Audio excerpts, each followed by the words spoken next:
Friends, welcome back to my channel. Krishnakali চ্যানেলের পক্ষ থেকে তোমাদের সকলকে অনেক ভালোবাসার অনেক স্বাগত জানিয়ে আজকে নতুন একটা ভিডিও শুরু করলাম। তো প্লিজ ভিডিওটা তোমরা পুরোটা দেখতে থাকো। ভিডিওটা ভালো লাগলে তো অবশ্যই লাইক কমেন্ট শেয়ার করো। তো হঠাৎ করে রেডি হয়ে গেছি, কোথায় যাব বলো তো? যাবো হচ্ছে আমাদের পাশে একটু বাজারে। তো কয়েকটা টুকিটাকি জিনিস কেনার আছে, সেই জন্য আমি রেডি হয়ে গেছি। মাথাটা অনেক দিন হলো শ্যাম্পু করা হয়নি, সেই জন্য একটা তেল চেটে ভাব হয়ে গেছে বলে মুখটাই জানি কেমন কেমন দেখতে লাগছে।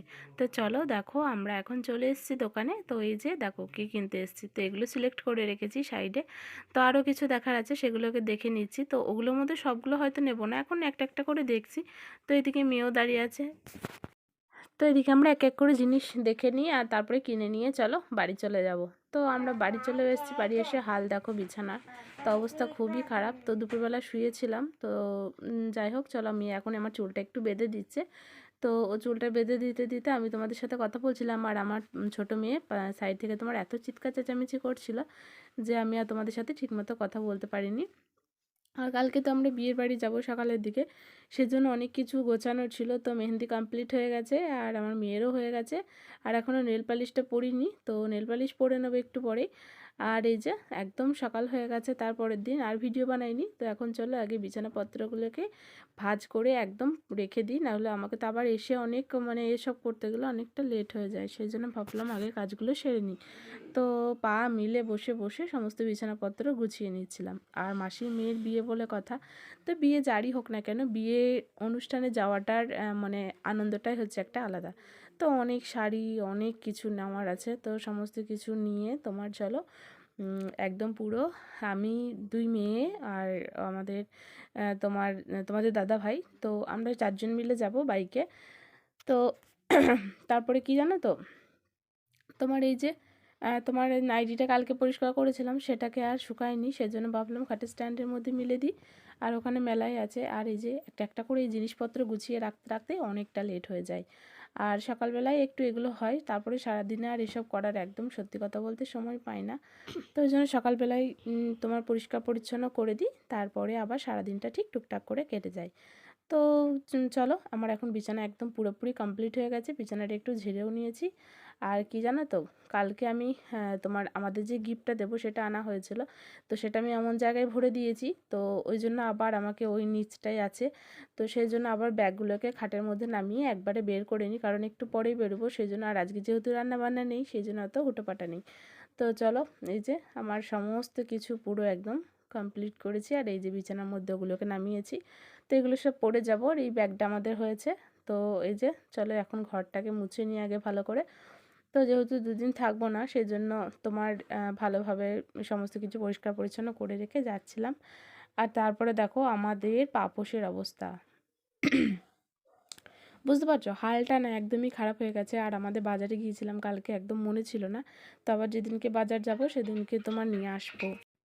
তো ওইদিকে আমার পুরোপুরি একদম সব কিছু করে নিয়েছি। আর এখন কলপাড়ে এসে বাসনগুলোকে ভালো করে মেজে নিই।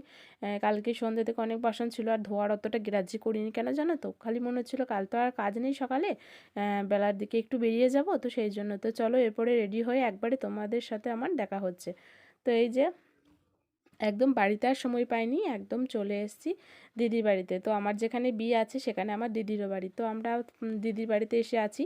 তো এই যে দেখো মাসিমণি, তোমাদের দাদা ভাই, ওখানে আমার মাসির ছেলে, মা, আমরা দিদুন সবাই মিলে আমরা বেরিয়ে পড়েছি।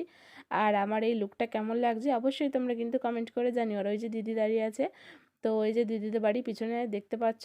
তো ওই যে চলো সবাই মিলে এখন যাওয়া যাক।